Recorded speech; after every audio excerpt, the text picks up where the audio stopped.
नमस्कार, मी वैष्णवी राऊत. 25 मिनिटं 50 बातम्या आपण पाहणार आहोत. सुरुवात करूया महत्त्वाच्या बातम्यांनी.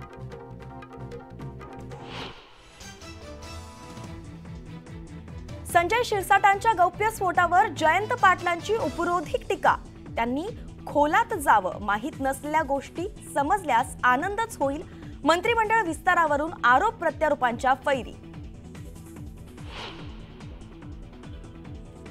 सोम्या गोम्याच्या प्रश्नावर उत्तर देत नाही. खासदार संजय राऊतांनी केलेल्या टीकेचा उपमुख्यमंत्री अजित पवारांकडून खास शैलीत समाचार. आम्ही एकत्र येणार म्हणून अशा भेटीगाठी होणारच. पवारांच्या भेटीवर प्रकाश आंबेडकरांची प्रतिक्रिया. तर इंडिया आघाडीत आमच्यासाठी अजून तरी दारं बंद असल्याचं केलं नमूद. इंडिया आघाडीत प्रकाश आंबेडकरांची भूमिका महत्त्वाची असेल तर जागा वाटपाचा फॉर्म्युला ठरला, फक्त शिक्कामोर्तब बाकी. सुप्रिया सुळेंचं वक्तव्य. पाणबुडी प्रकल्प राज्याबाहेर जाणार नाही. प्रकल्पाबाबत गैरसमज पसरवला जातोय. उपमुख्यमंत्री अजित पवारांचं वक्तव्य. नव्या कायद्याविरोधात ट्रक चालकांचा संताप. नागपूर भंडारा मार्गावर चक्काजाम करत घोषणाबाजी. राज्यात अनेक ठिकाणी पाणी प्रश्न गंभीर. राज्याने पाणी प्रश्नाकडे लक्ष द्यावं. सुप्रिया सुळेंचं राज्यातील पाणी प्रश्नावरती भाष्य. नवीन वर्षाचं स्वागत सुरू असतानाच जपानमध्ये 7.6 रिश्टर स्केलचा शक्तिशाली भूकंप. हवामान संस्थेकडून सुनामीचा इशारा.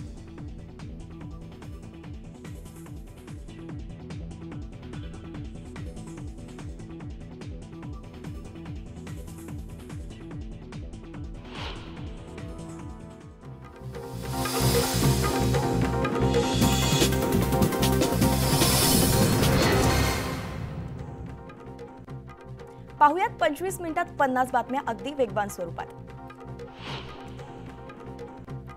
रत्नागिरी सिंधुदुर्ग लोकसभा मतदारसंघावरून महायुतीत वादाची शक्यता निर्माण झाली आहे. भाजपनं रवींद्र चव्हाणांना मैदानात उतरवण्याची तयारी सुरू केली आहे. तसंच तयारीचे आदेशही देण्यात आल्याची माहिती सूत्रांकडून मिळते आहे. तर शिवसेनेकडून किरण सामंतांच्या नावाची चर्चा सुरू आहे. रवींद्र चव्हाण हे माझ्या मोठ्या भावाप्रमाणे आहेत. त्यांना रत्नागिरी सिंधुदुर्ग लोकसभा मतदारसंघाची उमेदवारी मिळाली तर मी त्यांचा प्रचार करेन, असं वक्तव्य किरण सामंत यांनी केलंय. वरिष्ठ जो उमेदवार देतील तो मला मान्य असेल, असंही ते म्हणाले. किरण सामंत यांचं एक स्टेटस चर्चेत आलं होतं. मी किरण सामंत, रोकेगा कौन, असं कॅप्शन त्यांनी टाकलं होतं. त्यावर ही फक्त फुकटची प्रसिद्धी असल्याचं स्पष्टीकरण त्यांनी दिलंय.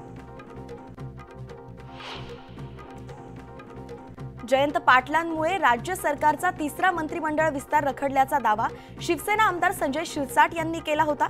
शिरसाटांच्या या वक्तव्यावर जयंत पाटलांनी उपरोधिक टोला लगावलाय. त्यांनी आणखी खोलात जावं म्हणजे मला माहिती नसलेल्या गोष्टी कळतील आणि मला जास्त आनंद होईल, असा टोला पाटलांनी लगावला.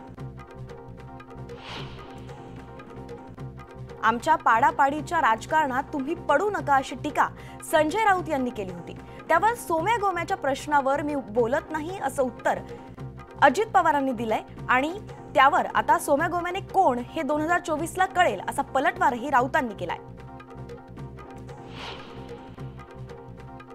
उपमुख्यमंत्री अजित पवार आणि खासदार अमोल कोल्हेंमधील शीतयुद्ध काही थांबायचं नाव घेत नाहीये. अजित पवारांनी दिलेल्या आव्हानावरून कोल्हेंनी त्यांना पुन्हा डिवचलंय. अजित पवार मोठे नेते, मात्र जनता कामाची पोचपावती ठरवते, असं अमोल कोल्हेंनी म्हटलंय.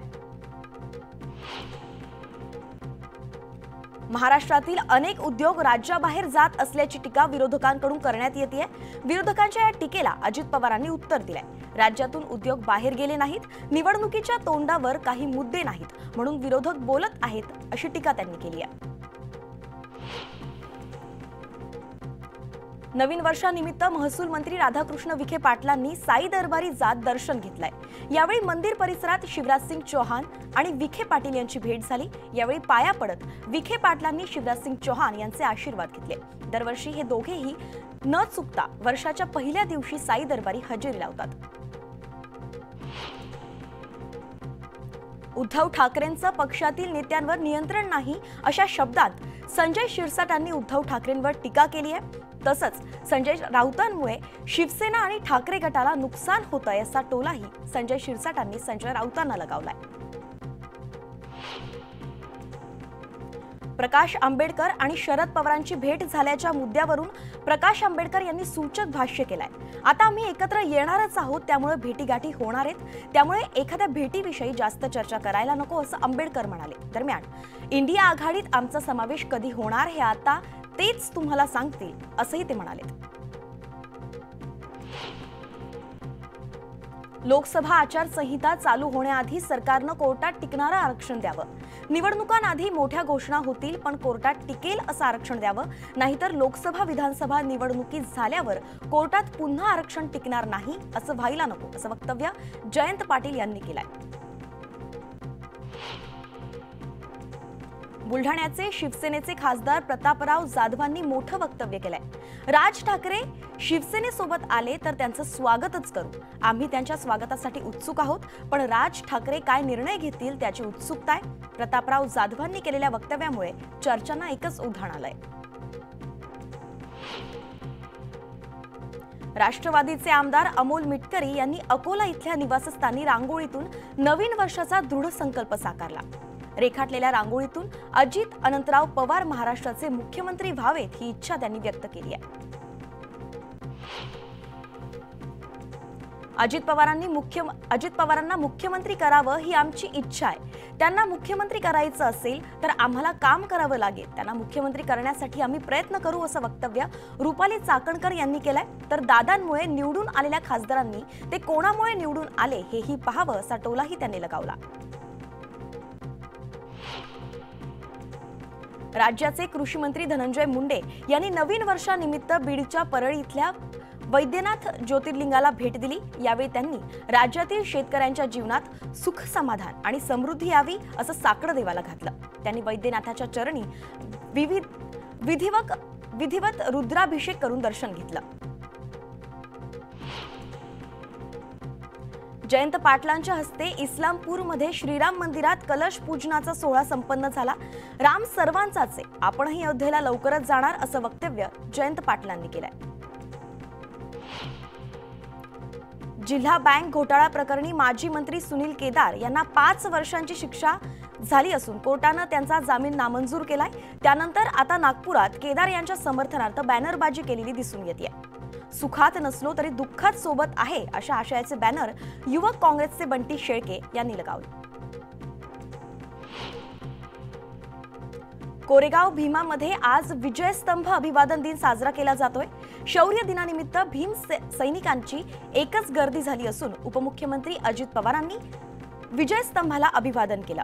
या ठिकाणी कोणताही अनुचित प्रकार घडू नये यासाठी चोख पोलीस बंदोबस्तही तैनात करण्यात आलाय।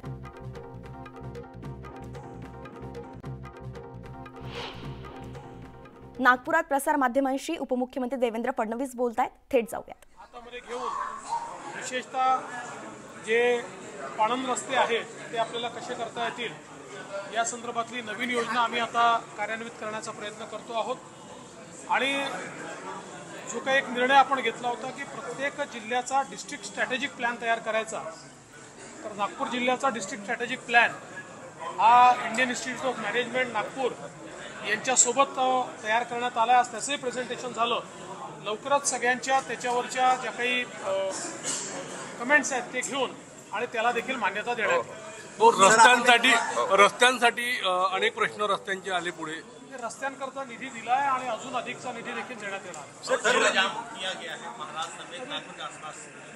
उसकी पूरी जानकारी लेके बाद में। सर, रेतीचं चांगलं धोरण आलं होतं, पण त्याचा उद्देश जो आहे तो पूर्ण होताना दिसत नाहीये। नाही, आता त्या संदर्भात मुळात नागपूरची घाटांची ईसी संपली होती, त्यामुळे हा प्रॉब्लेम तयार झाला होता। पण आता ती ईसी जवळपास नव्याने तयार झाली आहे, त्यामुळे येत्या महिन्याभरात हा प्रॉब्लेम आम्ही सॉल्व्ह करू। महाराष्ट्र लुटता यावा यासाठी काय फालतू प्रश्न करून घेतले। उपमुख्यमंत्री देवेंद्र फडणवीस बोलत होते। यावेळी त्यांनी सांगितलं की रस्त्यांसाठी निधी मंजूर करण्यात आलेला आहे, म्हणून लवकरच रस्त्यांच्या बाबतीतला प्रश्न मार्गी लागेल आणि नागरिकांना नवीन रस्ते नवीन सुविधांसह मिळतील असं ते म्हणालेत। बुलेटिनमध्ये एक ब्रेकिंग बातमी येते। नवीन कायद्याविरोधात ट्रक चालक आक्रमक झाले आहेत। मुंबई अहमदाबाद हायवेवर हिंसक आंदोलन झाल्याचं पाहायला मिळतंय। पोलिसांच्या गाडीची तोडफोडही करण्यात आली आहे। या जमावाने तोडफोड केल्यानंतर पोलिसांकडून आंदोलकांची धरपकड करण्यात आली, त्यांच्यावर लाठीचार्ज करण्यात आला। एकच गोंधळ या ठिकाणी उडालेला दिसतोय। मुंबई अहमदाबाद हायवेवर हे हिंसक आंदोलन झाले।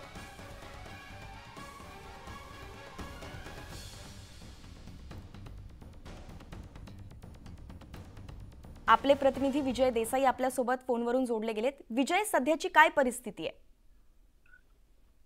मुंबई अहमदाबाद महामार्गावर वाहतूक टेम्पो जे ट्रॅव्हलर्स आहेत त्यांनी आज जो केंद्र सरकारने जो कायदा काढलेला आहे वाहन चालकांसाठी, त्या कायद्याच्या विरोधात या ठिकाणी आंदोलन करण्यात आलं होतं आणि या आंदोलनादरम्यान मोठ्या प्रमाणात वाहतूक कोंडी झाली होती आणि त्यामुळे पोलिसांनी त्यांना सांगण्याचा प्रयत्न केला, परंतु ते ऐकण्याच्या मनस्थितीत नव्हते।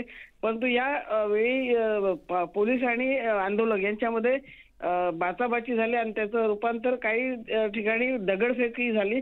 त्यामुळे हे वातावरण चिघळत गेलं आणि यामध्ये काही जण जखमी झाल्याचं सांगितलं जात आहे। परंतु आता या ठिकाणी जे पोलीस आहेत त्यांनी कडेकोट बंदोबस्त मागवला आणि हे आंदोलन आता स्थगित करण्यात आलेलं आहे। मात्र पुढील आता तपास सुरू आहे। धन्यवाद विजय या सविस्तर माहितीसाठी। तर मुंबई अहमदाबाद हायवेवरती हे हिंसक आंदोलन झालंय। नवीन कायद्याला विरोध करत रास्ता रोको करण्यात आले आहे। ट्रक चालकांची यावेळी पोलिसांनी धरपकड केली आणि लाठीचार्जही यावेळी करण्यात आला।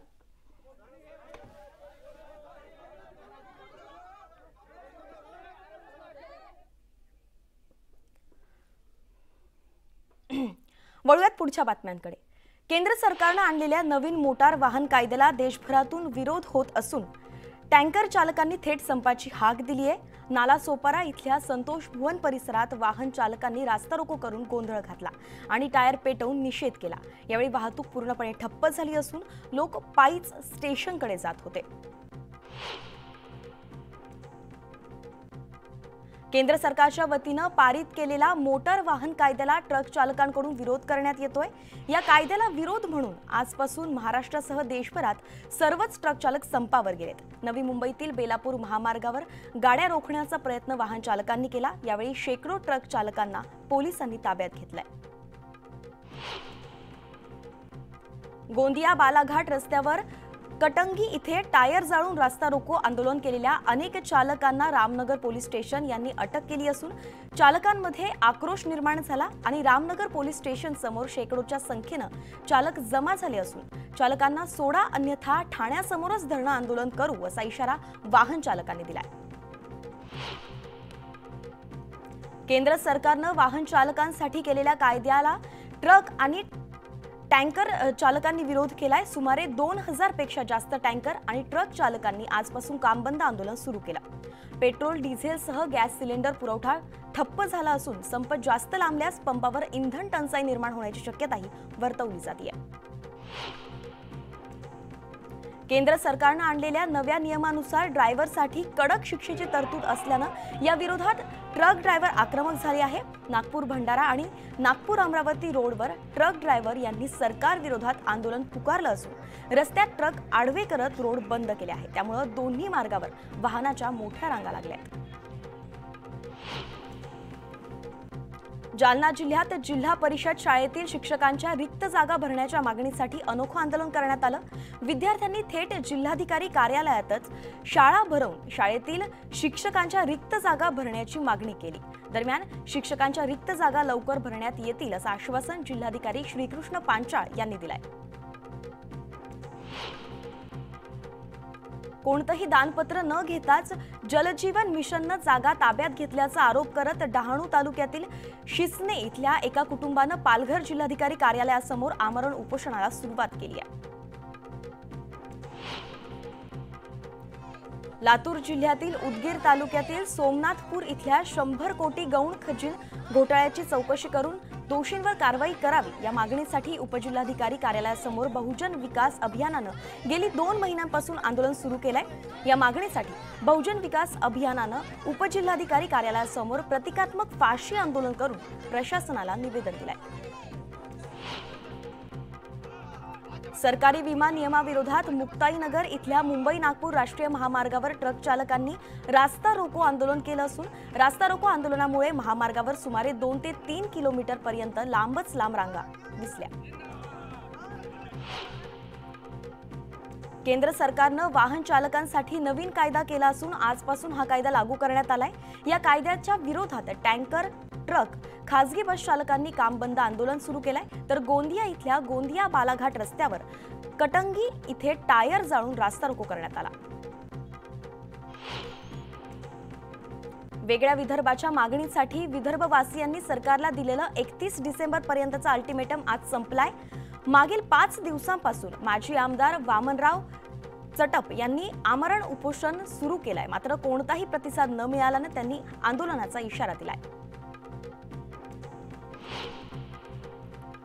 नवीन वर्षानिमित्त नागरिकांनी राज्यातील सर्वच मंदिरात सकाळपासून मोठी गर्दी केली आहे। वेरूळच्या घृष्णेश्वर मंदिरात भाविकांनी दर्शनासाठी रांगा लावल्या। देशभरातून भाविक हे घृष्णेश्वर मंदिरात दर्शनासाठी दाखल होत आहेत। जळगावातील पाळधी इथल्या देशातील सर्वात उंच मूर्ती असलेल्या श्री सिद्धी महागणपती मंदिरावर भाविकांनी नवीन वर्षानिमित्त दर्शनासाठी गर्दी केली आहे। नवीन वर्ष सुख समाधानाचं आणि समृद्धीचं जावो अशी बाप्पाच्या चरणी प्रार्थना करण्यात आली।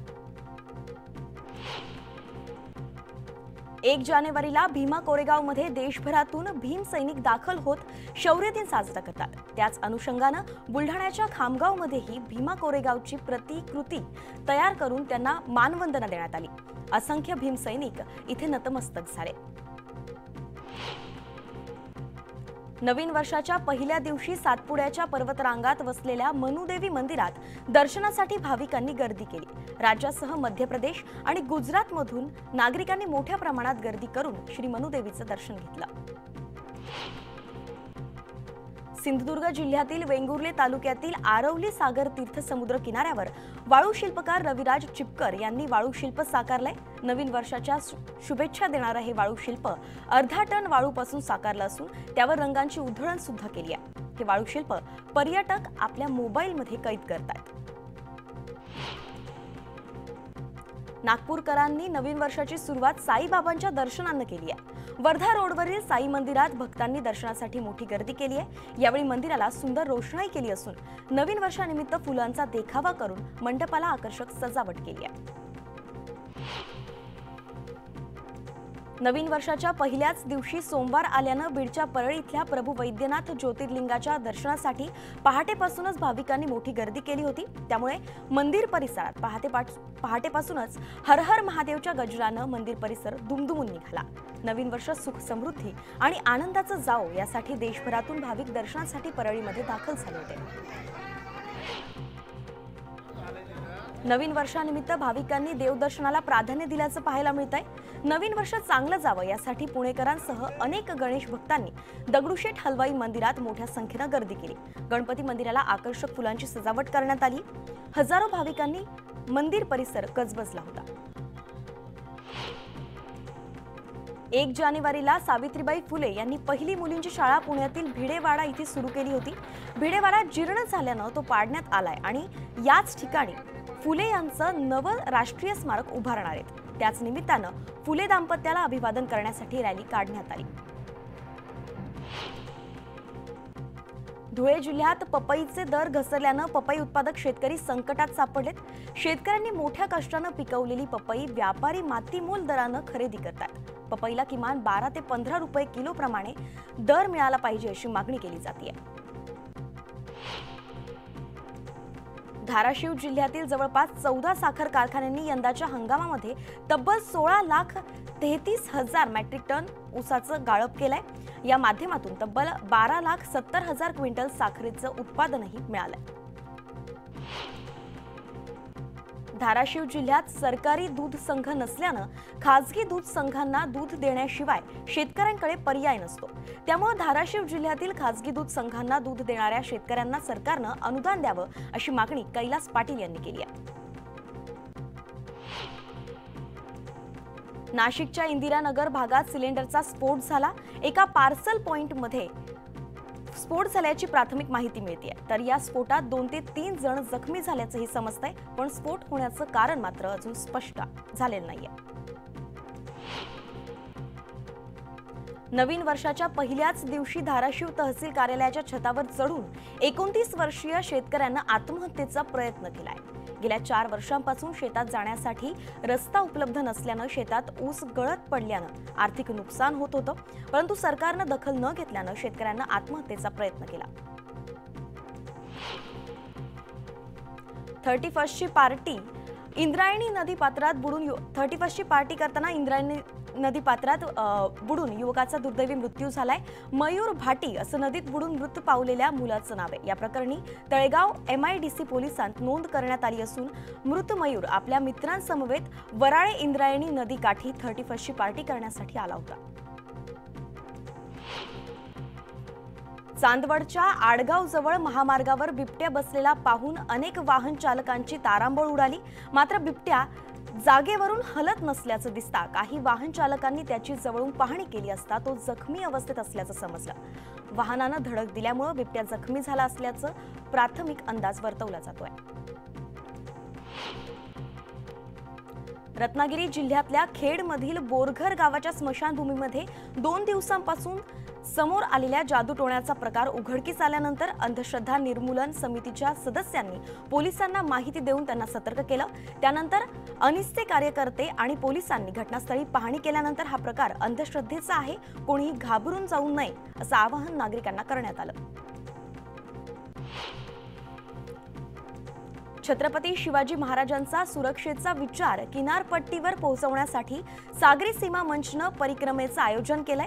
शिवरायांच्या आरमाराची अनुभूती घेण्यासाठी शिडाच्या नौकेनं मुंबई ते विजयदुर्ग हा सागरी प्रवास होणार आहे. या दरम्यान 4 ठिकाणी सागरी सुरक्षा आणि सागरी पर्यावरणाचं जागरण करण्यात येणार आहे.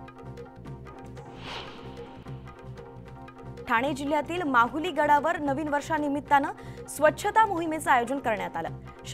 शंभुदुर्ग प्रतिष्ठान संघटनेच्या वतीनं महाराष्ट्रातील 70 ते 80 गावांतील शेकडो तरुणांनी सहभागी होऊन गडाची स्वच्छता केली आणि अनोख्या पद्धतीनं नवीन वर्षाचं स्वागत केलं.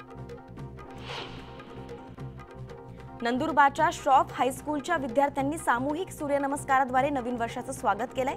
शाळेच्या प्रांगणात गोलाकार करून सूर्यनमस्कार घालण्यात आले. बासरीची धून आणि योगासनांद्वारे वर्षभर आरोग्य समृद्धीचा संदेश विद्यार्थ्यांकडून देण्यात आला. 25 मिनिटं 50 बातम्यांमध्ये एक छोटासा ब्रेक घेतोय. कुठेही जाऊ नका, पाहत रहा न्यूज 18 लोकमत.